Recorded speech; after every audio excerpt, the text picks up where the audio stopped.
Tim Kawakami's been a factor out here, editor-in-chief for the former editor-in-chief with the Athletic, not just with the Athletic, but he gets all the cool interviews, covers all the teams very, very well, and he's a friend of the program. TK, good morning, man. FP and Bonta here. How you doing today, Tim? Hey, good. Good morning, fellas. How you doing? Good morning, man. And you were all over this, and obviously you were around the team a lot last year. You've been around this team a lot during this dynastic run. So the Warriors are in the nation's capital. Chris Paul coming back against the team that traded for him briefly, and they're playing their friend Jordan Poole again for the second time this season, but the first time with Draymond Green on the floor.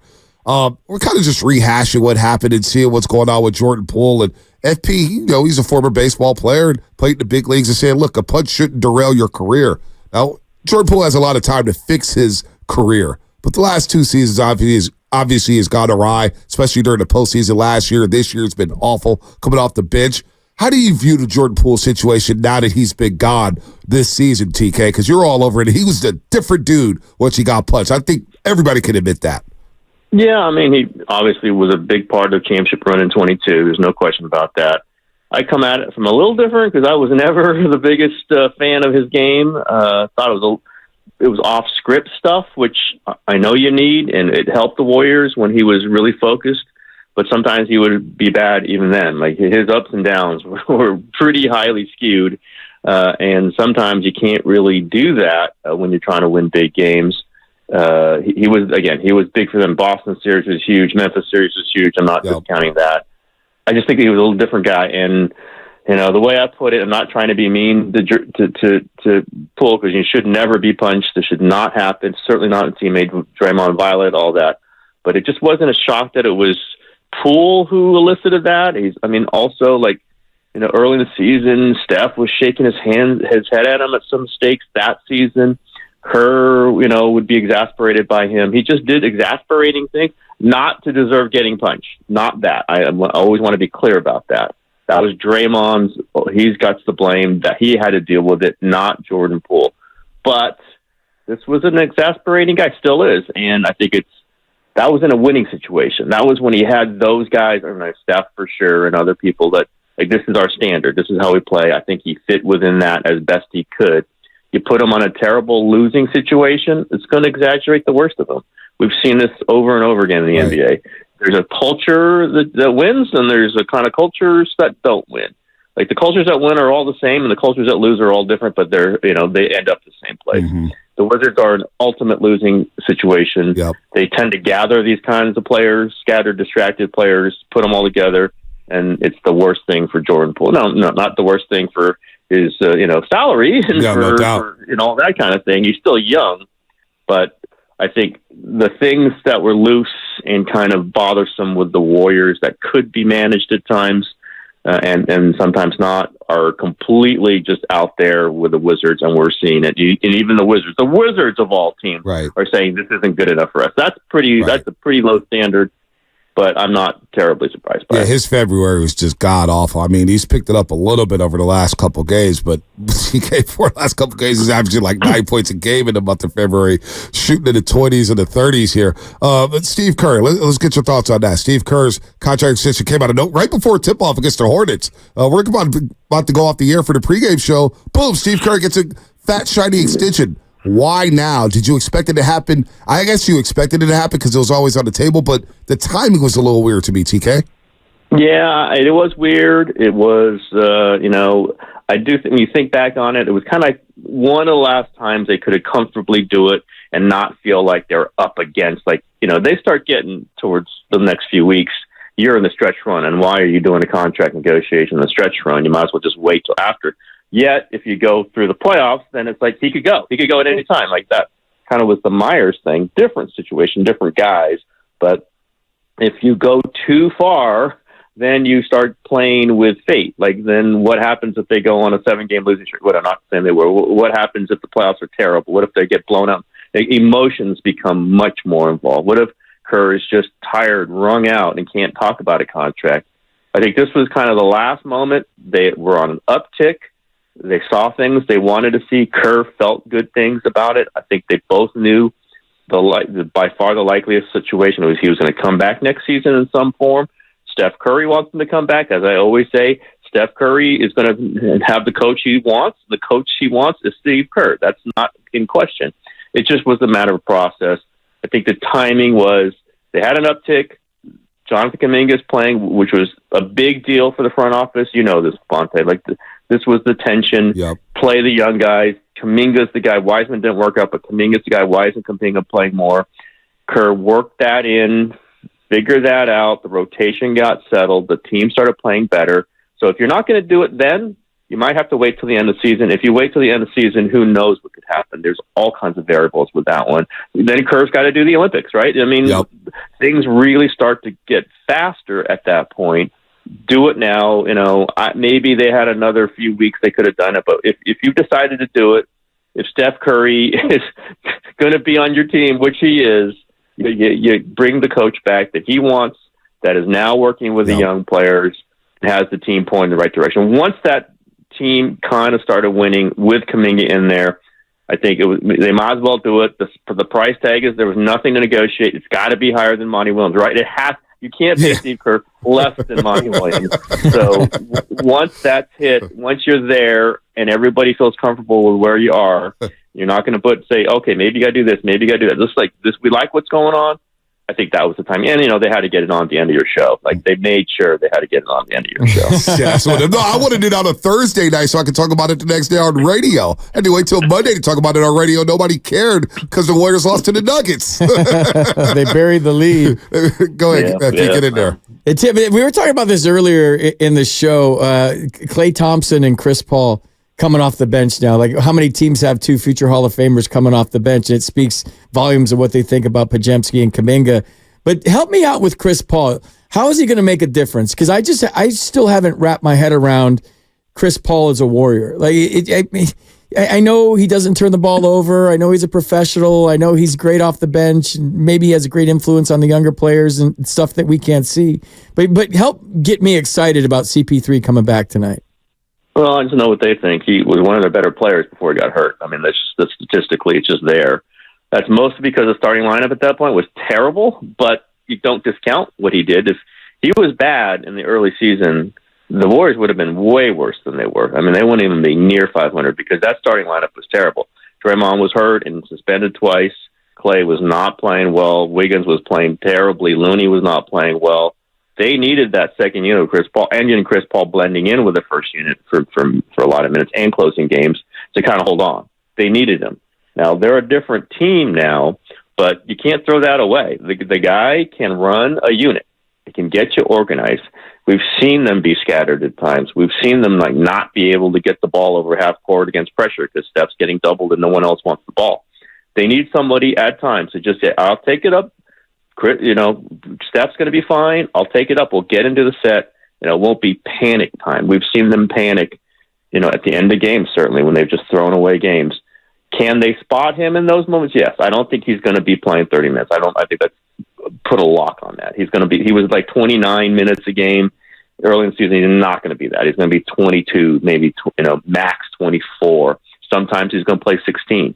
But if you just say, take the Lester Quinones minutes, that's his, that was 12 a game or so, 14 a game, and then add a couple other shifts in there. Maybe Podziemski loses some minutes. Maybe they figure out some other ways to get him in there. That's 20 minutes.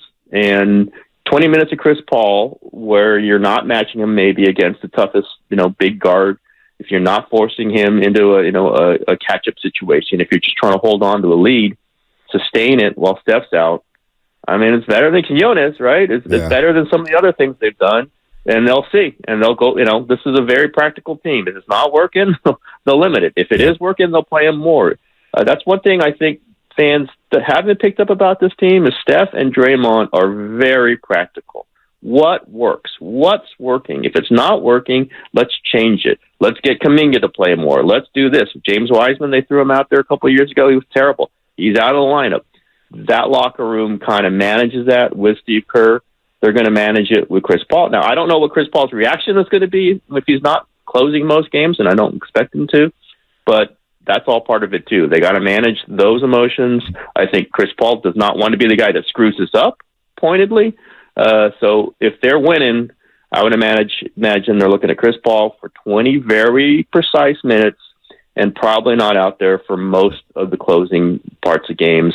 And they feel organized when he's there, and then they're a little bit different and younger when he's not out there. I think they can manage that. Tim Kawakami here on the Morning Roast on 95.7 The Game. Find the TK Show on the Odyssey app, and you can find all of his great interviews on our station YouTube page, whether it's Joe Lacob, whether it's the voice of the Niners, whether it's Eddie Giant. He talks to them all. TK's got clout out here in this market. I'm hearing whispers that Andrew Wiggins may not play today, so that minute thing may have to wait until Thursday in New York City to see how Steve Kerr divvies up these minutes here with Chris Paul back in the fold here. But Draymond Green, we were rolling this yesterday because I think a lot of fans got subdued after that Denver loss where Jokic just took over with the 32-16-16 TK. But Draymond Green on his podcast said, hey, I believe we're legit contenders. I don't fear anybody in the Western Conference. And Willie and I talked about that on TV and kind of agree with Draymond Green, but then you watch that Denver game and say, boy, they're missing something here. Do you believe the Warriors, if they get into the dance, if they get into the playoffs, that they could be legit contenders? I don't want to write out Stephen Curry, but boy, the West looks a lot deeper this season. The West is good. I mean, you can't say that they're going to win 3 rounds against, like they might start against Denver or the Clippers, and then you would have to play Oklahoma City or the Timberwolves, and you have to play another one of those teams. Like that, I don't see. But what I agree with Draymond, and certainly Draymond has to think this, he's not going to say, oh, you know what? If we match up with the Nuggets, we're done. Forget it. No, we're going to Cabo. No, you can't say that. You can't think that. Any one series, you have to like Steph Curry's chance, right? Any one. And if they're playing well with Kuminga, with Wiggins, with Draymond, you can see it line up, but that's any one series. About 3 of those series, it's going to be really tough. To go 4 of 7, win 4 out of 7 over any one of those top 4 teams is going to be very difficult. They can increase their odds by moving up the standings, get out of that play-in. I do think their odds of beating the Lakers last year were reduced heavily by screwing up Game 6 against the Kings and forcing them to have to go up to Game 7. And they had a quick turnaround to play the Lakers in Game 1. And guess what? Mm-hmm. At home, the Warriors lose Game 1. Mm-hmm. Like you can ease your path there if you certainly you hold your serve, you play sharper in these games to get you through the rounds earlier. But no, I don't. I just can't imagine they're going to be favored in any of these playoff rounds against any of the top 4 teams. So you win one, and then see what happens on the next one. That's where they've got to be. Do they, would they like to avoid the Nuggets? Yes, but you know what? Everybody will like to avoid the Nuggets. Nobody has the matchup for Jokic. Even the Timberwolves aren't. They have Gobert, and they've got all these other big guys. I think I remember Jokic beating them last season. Yeah. So, this is not like go get the guy who can stop Jokic. How dare they? Well, I don't know who that is. And actually, Draymond is not bad against them. Listen, that game a couple nights ago was pretty clear, but it's one way to attack them, and they have at least that answer and try to get it from everyone else. But no, one series, yes, you can see it. You can make an argument. It's just when you start going, okay, maybe they got a 30% of that one, maybe they win it, but then they get another 30% chance the next one, a 30% chance the next one. Those odds start dwindling. But yeah, one round, you give Steph Curry a chance to win 4 out of 7. I do think that. It's just a matter of piling up round after round. That's going to be very difficult in a stacked West. Tim, I could be wrong. I think if they go deep in the playoffs, that Klay Thompson is going to have a lot to do with it. And I was reading Sam Amick's article in The Athletic the other day about how Klay and Larry Bird in the All-Star break, and Larry mentioned something to Bob Costas about how he loved Klay Thompson, and that's kind of boosted his confidence. How is he dealing with this whole 6-man thing? And maybe talk about that Larry Bird interaction a little bit. Well, yeah, I mean, it doesn't surprise me that some of the old-time classic players love Klay's game. It's a very classic game, right? It can hold up over time. We'll see. I don't think Klay loves coming off the bench. I know he doesn't love it. I know he wants to play himself back into the starting rotation. It's possible. Things are fluid. It's not the plan right now. I think he's kind of into the, okay, I'll come off and I'll be Ray Allen, right? I'll come off and be Jamal Crawford. I'll come off and be something, kind of a old school 6-man microwave guy and do some other things too. And he's been mostly closing games. That's the important thing. Like starting is big. I know it's closing. Like who does the coach trust to try to win this game? And Klay has been out there a lot. It will be some juggling. Sometimes it's maybe Shemsky, whatever.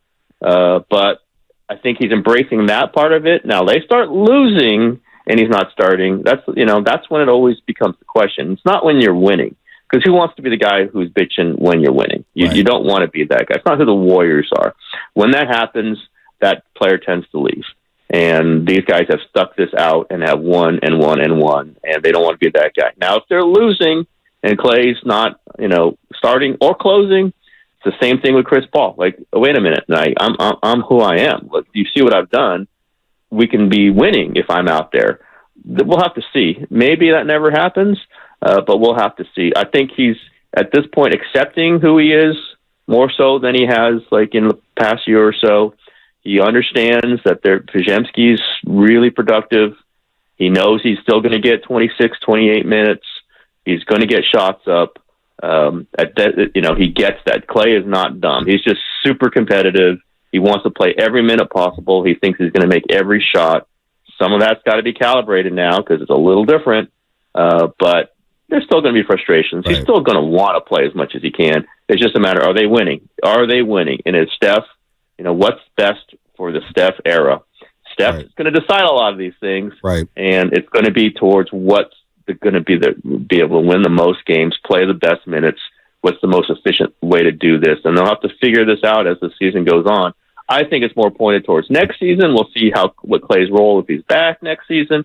But I think they have a shot this season, and they're going to take their best shot in 24-25. TK is so well said about who finishes, because that's been my thing all season long. Everybody was so worried about Chris Paul going to be happy if he doesn't start. No, who's playing the final 5 minutes? I've always thought, and Klay, obviously, when they played the Brooklyn Nets and he didn't finish, he was not happy about that. I do wonder, TK, if this may be a good story idea. Look at me trying to pitch a story to you. You don't need the ideas, but Michael Thompson, his father was the number 1 overall pick.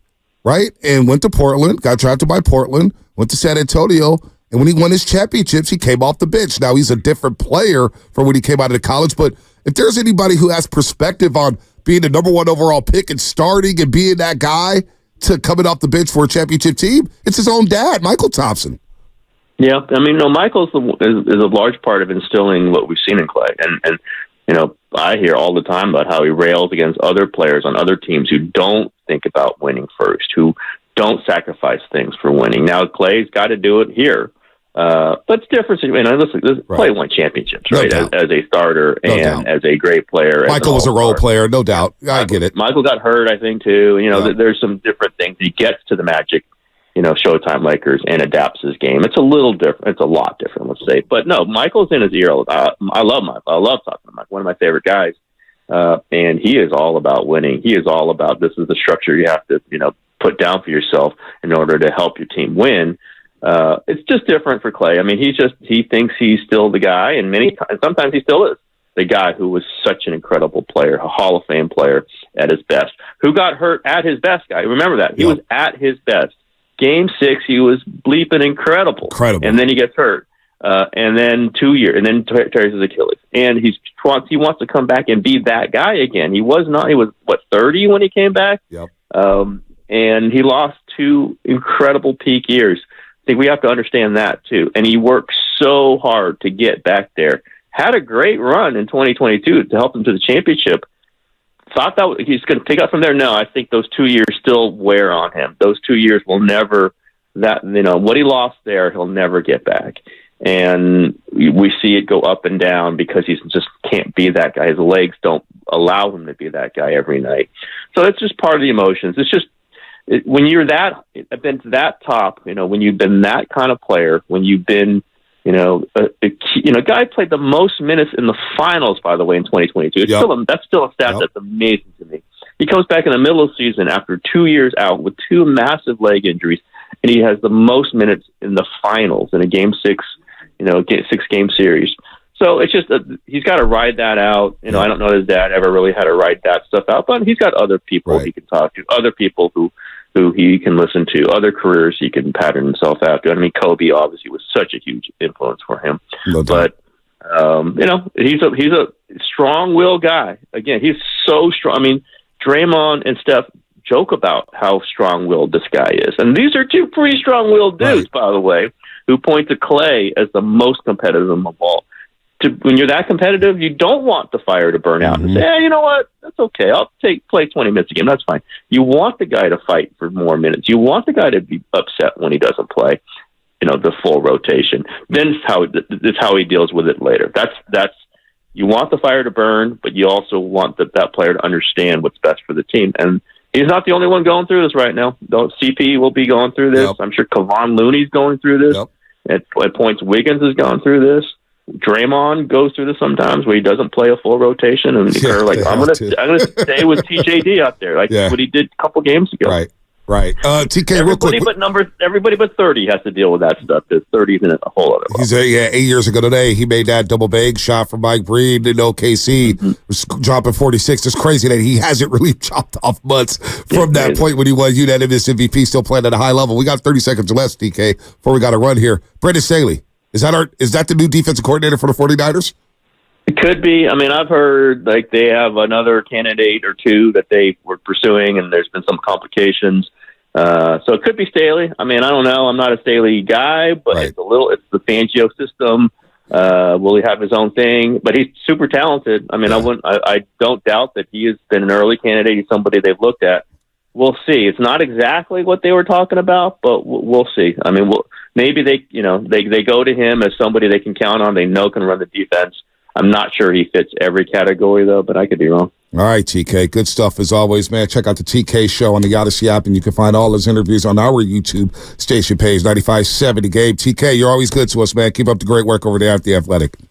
All good. Anytime, guys. All right, Tim Kawakami here on 95.7 The Game. A lot of insights there on Klay.